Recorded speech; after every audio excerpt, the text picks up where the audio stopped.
preparation leads to confidence. I truly believe that there is a strong correlation between the time you spend preparing and your level of confidence. I'm Lisa Harding, ex-EdTech CEO turned certified teacher career coach. It wasn't all that long ago that I was recruiting, interviewing, and hiring teachers for roles in corporate America. Teachers that ended up being some of my all-time best employees.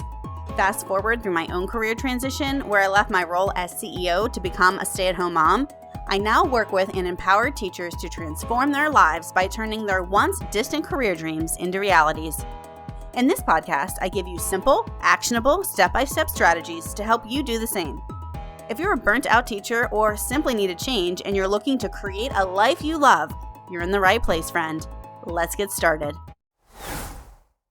Hello and welcome to Approaching a Job Interview with Confidence. My name's Lisa Harding and I can't wait to introduce the speaker for this session.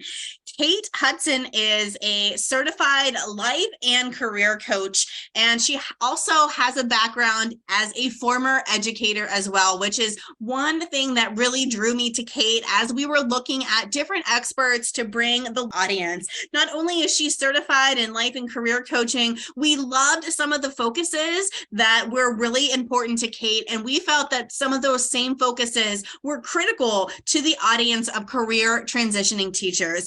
Kate focuses on improving confidence and finding fulfillment, career advancement, and job changes in her practice, Shattered Glass Consulting. And I am so excited to welcome Kate and turn tonight's presentation over to her. Lisa, thank you so much for that warm introduction. Again, I'm Kate Hutson, and I am so excited to talk to y'all about approaching a job interview with confidence. So we're going to dive right in. It's really nice to meet you guys. My name is Kate Hutson, and my coaching business is Shattered Glass Coaching. I am a certified life and career coach, and it's my mission to empower women to show up with confidence and take control of their career. I have over a decade of experience as a respected leader, mentor, teacher, and coach. As Lisa mentioned, I am a former educator. I actually did Teach for America, TFA, right out of college. I taught in rural Louisiana for 2 years. I taught fourth grade language arts and social studies. And after my 2 years teaching in Louisiana, I moved back to Texas, where I'm originally from. I know some of you guys out there are in Texas right now. And then for the next decade, I was in corporate doing leadership and development. And then I transitioned from corporate to self-employed in 2020. And I'm also a public speaker at events in 4 countries and 15 states. So I've made the transition between different careers, different industries, and I've been working with other women to do the same. So let's dive right into talking about job interviews. And I want to start with 5 challenges of job interviews, because I think it's no secret that interviewing for jobs can be difficult. And one of the most common challenges that I hear is that a lot of people have a fear of saying the wrong thing, giving the wrong answer. I also hear about a lack of preparation, that people don't know how to prepare for interviews. They don't know what they should be doing in order to go in feeling like they are prepared, they have practiced enough. Third would be underselling yourself, not going into the interview and selling your skills and your experience and what you bring to the table. Number 4 is not asking the right questions. I think we've all been in a position where someone says, "So do you have any questions for me?" And that's your time to ask the right questions, but it can be challenging to know exactly what to ask. And then number 5 would be high pressure, leading to stress and anxiety, going into the job interview and feeling anxious about it. So I'm curious which one of these 5 resonates with you the most. Drop it in the chat. You can just drop number 1, 2, 3, 4, 5. Which one of these do you find most challenging about a job interview? I'm seeing number 1, fear of saying the wrong thing. All. Well, we're going to be addressing these tonight. And that leads me to what we're going to be discussing, which is building your confidence, putting your best foot forward, and ultimately getting hired. Tonight, I'll be sharing my top 5 tips to help you build your confidence and set you up for a successful job search, particularly in terms of the job interview. Now, I am going to be moving quickly tonight. We have 30 minutes and I'm going to pack as much value as possible into this, but it is being recorded, so you will be able to access it again, but I am going to be moving quickly. So we're going to get started right away with tip number 1, which is to assemble your personal board of directors. A personal board of directors is your version of a company's board of directors. These are 5 to 10 people that you select for the purpose of helping you develop and navigate your career. You get to handpick 5 to 10 people from your life who you want to bring in and advise you in terms of your career. Now, these should be people who know you well and the people that give you terrific advice, feedback, and input regarding your career specifically. And this might not be your best friend or your brother or your sister if you don't think they would give you great advice regarding your career. People who you know, yes, know you well, but could also advise you professionally. When it comes to your personal board of directors, diversity is key. Having a diverse board of directors is so important. And when I say diverse, what I mean is it should be people from a wide range of fields and industries. It shouldn't just be other teachers or administrators. Now, there probably will be a few teachers or administrators, colleagues, coworkers that you've been with in the past because they've seen your work, they know you well. But it's also important to have people on your board of directors who are from other industries or other fields and have that outside perspective. You want a wide range of perspectives and opinions so you can get the best advice. Diversity is key to getting the best advice from your board of directors. So why is it important to have a personal board of directors? And what does this have to do with job interviews? Having a board of directors builds your confidence and helps you, especially understanding your strengths. You're going to ask your personal board of directors what your strengths and skills are so that you can speak about them articulately during an interview. They'll also help you understand your blind spots so that going into an interview, you might already know what misconceptions the interviewer is going to have about you, and you can be proactive about addressing those misconceptions or those perceived weaknesses. Your personal board of directors is also great to help you just learn different leadership styles across various industries and be able to emulate them yourself. You can also get feedback on projects or focus areas. And then your board of directors should be people that make a great sounding board when making career decisions. They can also help introduce you to individuals in their network who can help you meet your career goals. And they can also be a source of accountability to hold you in line when it comes to doing what you say you're going to do. So use your personal board of directors for all of these different areas, but especially using them to understand your strengths and your blind spots in terms of the job interview. Now, the very act of just creating your personal board of directors is a powerful exercise. It forces you to look at who is in your network and how you can best utilize those relationships and leverage them. So we're going to take just about 60 seconds right now, and I want you guys to stop and write and make a list, just a draft of 5 to 10 people that could potentially be on your board of directors, people who you know and you trust that they have your best interests at heart in terms of your career. So again, I'm going to give you about 60 seconds right now to stop and write that list of 5 to 10 people. Today's episode is sponsored by the Teacher Career Transition Academy. Our academy provides expert career coaching, professional resume and cover letter templates, small group coaching sessions, and a supportive peer network. The best way to jumpstart your career change journey is to enroll in my free Beyond the Classroom Masterclass. Visit teachercareertransitionacademy.com/masterclass to enroll now. I'll also drop the link to register for free in the show notes of this episode. This free masterclass is sure to kickstart your journey or give you the boost you need to move the needle if you're already in the career change process. Enroll for free at teachercareertransitionacademy.com/masterclass.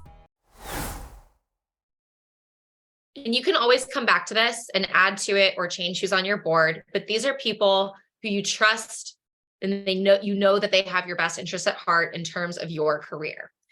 Now that you have your list of those 5 to 10 people, here's what you do. You schedule a time to talk to them, or even just email or text with them, whatever makes sense. You don't have to say like, hey, you're on my personal board of directors. You can just say, hey, I'm considering a career change and I'm having different conversations with people. Would you be open to answering some questions for me? And hop on Zoom with them for 20 minutes or hop on a phone call with them. And there's some specific questions you should ask your board. I'm going to go through these kind of quickly, so feel free to take a screenshot or take a picture of these questions. But here's what you want to ask them. What do you believe are my greatest strengths? What makes me unique? What's one way you've seen me impact a person, company, or organization? What do you think is a misconception people might have about me? What is something you could see me doing professionally in the future? What should I tell a prospective employer about me that they won't know by looking at my resume? Once you get the answers to these questions from your board of directors, you can take notes on the common themes that are coming up. If there's any aha moments or any big takeaways that you're seeing from these answers, and you can use them going into your job interviews, particularly around your strengths and ways that you've made an impact on a person, a company, or an organization. So again, I know this is a lot of text right here, so feel free to just take a screenshot or a photo if you need to, or you'll be able to access this later.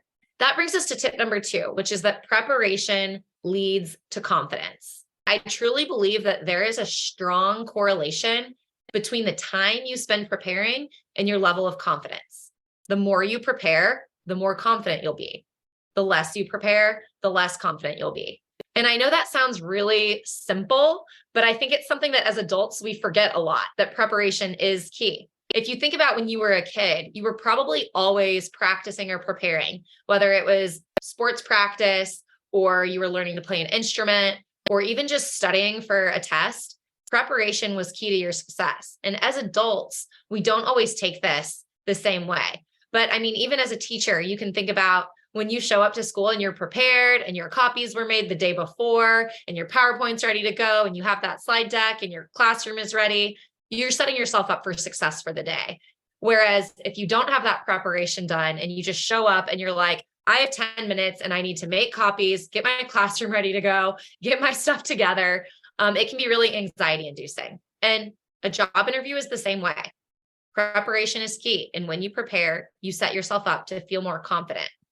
I like to say that competence breeds confidence. So when you prepare and you become competent at your job interview skills, you're going to show up with more confidence. So specifically in terms of a job interview and preparation, research the company. Don't go in blindly. Make sure you have knowledge about the company and that you're prepared to speak about them specifically. Practice in the mirror. Get in front of the mirror and really prepare and look at yourself and practice what you want to say.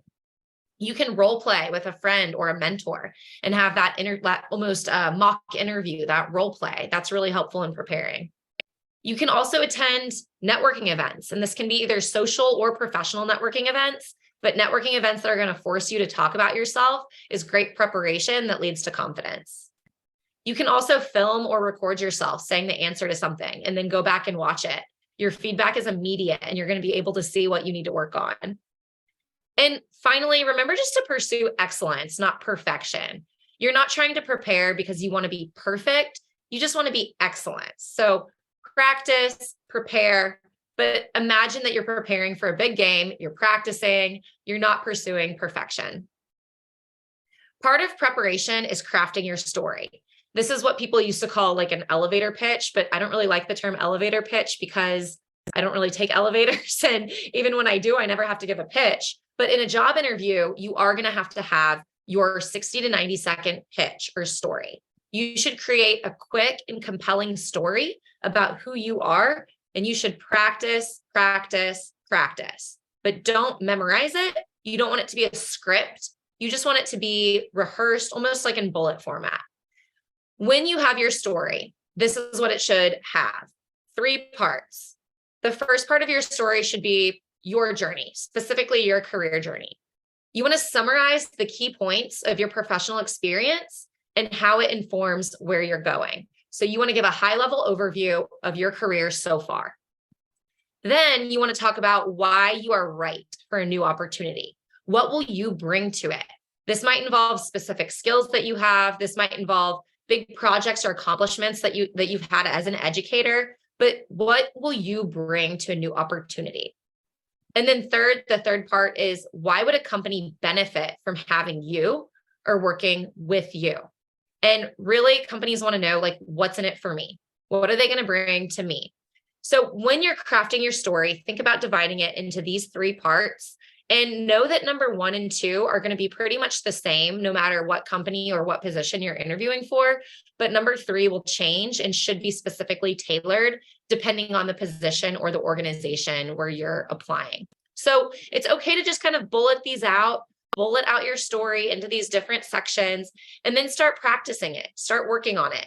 And in terms of when to use the story, in your job interview, pretty much right from the get-go, the interviewer is going to say something along these lines. Tell me about yourself. Why are you interested in this position? What makes you want to work at blank, the company? They might even say, give me your elevator pitch. Some version of this question will likely be your interviewer's first thing that they ask you to say. So this is when you use your story. And if you have a story prepared that you've already practiced, you're going to feel really confident talking about yourself and explaining who you are and why you're interested in this position. Now, if you do go to networking events or career fairs, that's a really good opportunity to practice your story as well, so you can build up that confidence in terms of telling it at a job interview. Now, I want to address preparing your questions. These are the questions when they say, so do you have any questions for us? You should always come armed with questions. You should always have at least 3 to 4 questions ready to go. Here are some of my favorite questions to ask when they say that. And again, I'm going to move through these quickly, so feel free to take a picture. What do you wish people knew about the company that they don't? What's the biggest misconception that people have about your company? Where do you expect the company to be in 5 years? How will my success be measured in this role? How do you see this position contributing to the overall company goals? What is the onboarding and training process that your company uses to set employees up for success? So feel free to take a picture of these and use this as a question bank for yourself and prepare them. Have these questions ready to go so that when your interviewer says, hey, Lisa, do you have any questions for us? You have these ready to go. You have them prepared. And these are smart questions. These are well thought out. They will be impressed by these questions. Now, taking it one step further in terms of preparing your questions, one thing I love to tell my coaching clients is to Google the company where you're interviewing. And in Google, go to the news section where they have the most recent articles. And you're going to see the most recent articles that either have that company's name in it or about that company. So I just did a quick Google search for United Health Group as an example. And then I went to the news section on Google, and you can see that some very recent articles popped right up. And it's a really good strategy to ask them questions that will impress them. So go to the news section of Google, look at recent articles about the company, and see what are the latest reports. What are journalists saying about that company? And ask questions about these topics. And it's even okay for you to say, hey, I read an article about United Health Group earnings expected to grow. How do you think that's going to impact my team and my department specifically? They'll be really impressed that you took the time and effort to go out of your way and prepare yourself and read it by reading some of these recent articles. Now, if you don't know the answer to a question, I get this question all the time from clients. What if they ask me a question I don't know the answer to? It's okay to confess, I don't know the answer, but here's how I would find out. And just as a warning, sometimes interviewers ask questions that don't have an answer just to see how you'll respond, which is really tricky, but it happens. So don't lie or try to make something up. Let them know, I don't know the answer, but here's how I would find out. Here are the sites or tools that I would use to look for a solution. I would engage members of my team to see what resources they might have that would help me find the answer to that question. Explain your process for how you would find the solution. Show that you're a problem solver, show that you're solution oriented, and then ultimately show that you're a team player. If you don't know the answer, you're confident enough to ask questions and to engage members of your team. Don't worry too much about not knowing the answer to a question. Tip number 3 is to identify your marketable strengths and skills. And identifying your skills is both easy and hard at the same time. So I'm going to walk you through a simple process of how you can identify what your marketable skills are. And the first step here is to draft a personal skills list. And this is quite literally a Google document that you create that you title Personal Skills List, where you just start drafting your skills. Any skills. Start with a brain dump. Just brain dump your personal skills. You can start analyzing job descriptions of roles that you're interested in. The job descriptions will explain really clearly what skills they're looking for. And you can pull those skills from the job description. And if you have those skills, add them to your list. The ONET database, this is a resource that you guys can access at any time. Just type in ONET database. This is a US government database, and it's updated, I think, every day from input by a broad range of workers in each job. And it's a really helpful resource for seeing the different skills that are required for different industries or different positions. If you're having trouble identifying what your skills are, you can also ask your personal board of directors. That's one of the questions you're asking them. What are my strengths and my skills? You can also study LinkedIn profiles. You can look for people who are in roles that you would like to have, and you can see what their skills are. And you can see if those are skills that you also have or skills that might be worth learning if you do want that position as well. And finally, go with your gut. You know yourself, trust your intuition. You know what you're best at. You know what you're good at, and don't shy away from those things. If you know you're really good at something, make a point to market that skill and to own it. Own those skills that you know in your gut you're really great at. I want to take a brief moment and talk about skills assessments, because I think that when you're making a career change, skills assessments can be really useful. They're great for career exploration. They help you narrow down what your job choices are, what your options are. They can also help you discover what jobs mesh with your strengths and help you learn how to maximize your skills and teach you how to highlight these skills in job interviews. So when you have the interview, you know how to talk about them, you know how to express them. And then revisiting your skills assessment regularly to reflect. So if you've taken some sort of skills assessment in the past, but it's been a while since you've looked at it, now would be a really good time for you to go back and reflect on the analysis so that you can use that as you're making your career transition. Some examples of skills assessments that I personally really like as a career coach. The first is the DISC assessment. This is the one that I use with my clients. There's also the Clifton Strengths Assessment. It used to be called the Strength Finder. That's one that a lot of corporations use. There's the ONET Testing and Assessment. That's the one that I mentioned is a US government database. They have a skills assessment specifically for jobs. And then there's also the MAP, which is the Motivational Appraisal of Personal Potential Assessment. These are just different examples of assessments you can use to help you gauge your skills. Well, friends, that wraps up part 1 of this coaching session. But there's a lot more valuable information coming your way in part 2 that you don't want to miss. So check out our channel for part 2. And remember, friends, the journey is just the beginning. Embrace the adventure.